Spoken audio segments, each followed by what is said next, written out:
औषध नाही, इंजेक्शन नाही, आता ऑपरेशन शिवाय पाठ आणि मानेच्या दुखण्यापासून आराम मिळवा. NC wellness centre, Naval petrol पंपासमोर, रेल्वे लाईन, सोलापूर. ताकतवर लोगों से पंजा आजमाई की मजलिस ने हमेशा अल्लाह के फजल और करम से उन जालिमों को इलेक्शन में शिकस्त दी और मजलिस हमेशा शुरुआत में मजलिस की शुरुआत जो हुई थी तो जब मजलिस के 16 कॉरपोरेटर 1960 में हैदराबाद में कामयाब हुए थे तो दौलतमंद लोगों ने, जिसमें मुसलमान भी थे, कहा ये तो गरीबों की, रिक्शे वालों की जमात है। तो मंद मजलिस के मरहूम सदर सालार मिल्लत ने कहा कि मुझे फख्र है इन गरीबों पर, उन्होंने वो काम किया जो तुम दौलतमंदों ने नहीं किया। ये अपने गरीब रहते हुए भी, इन्होंने अपने गरीब रहते हुए भी, रिक्शा चलाते हुए भी, उन्होंने एक ऐसा बीज को बोया है, मैं नहीं रहूंगा, ये गरीब नहीं रहेंगे, मगर एक ऐसा ताकतवर पेड़ मजलिस बनाएगी कि उसमें तमाम लोगों का तहफ्फुज होगा। तो मैं सलाम करता हूं लोगों को जिन्होंने इल्जामात की परवाह नहीं की। आज भी चंद दौलत आ जाती है तो बड़ा हिकारत की नजर से गरीबों को देखते हैं।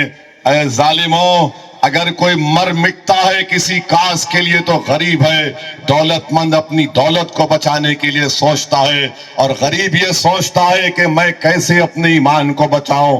दलित ये गरीब ये सोचता है कि कैसे मैं अपने ईमान को बचाऊं, कैसे मैं अपनी इज्जत को बचाऊं और कैसे मैं तमाम लोगों की चीजों को देखकर एक गरीब अपने सब चीज को कुर्बान करने के लिए आगे बढ़ता है। तो मेरे अजीज दोस्तों और बुजुर्गों, मंजलिस गरीबों से शुरू हुई और अल्हम्दुलिल्लाह आज भी मजलिस इत्तेहादुल मुस्लिमीन गरीबों के काज को सबसे ज्यादा तरजीह देती है। तो मेरे अजीज दोस्तों और बुजुर्गों, डरने और घबराने की जरूरत नहीं है। बहुत से लोग बहुत सी बातें करते हैं, मगर मुझे बताया गया कि कोई ये बोला कि मेरी शेरवानी पे हाथ लगाएगा।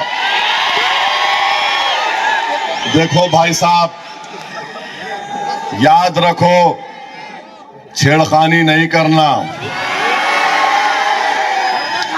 तुम्हारा जो सियासी बाप अजीत पवार है ना,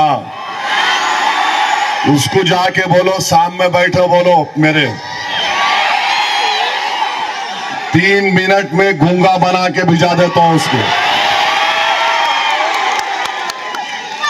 ये इस तरह के बातें नहीं करना। भारत की 540 सुनो,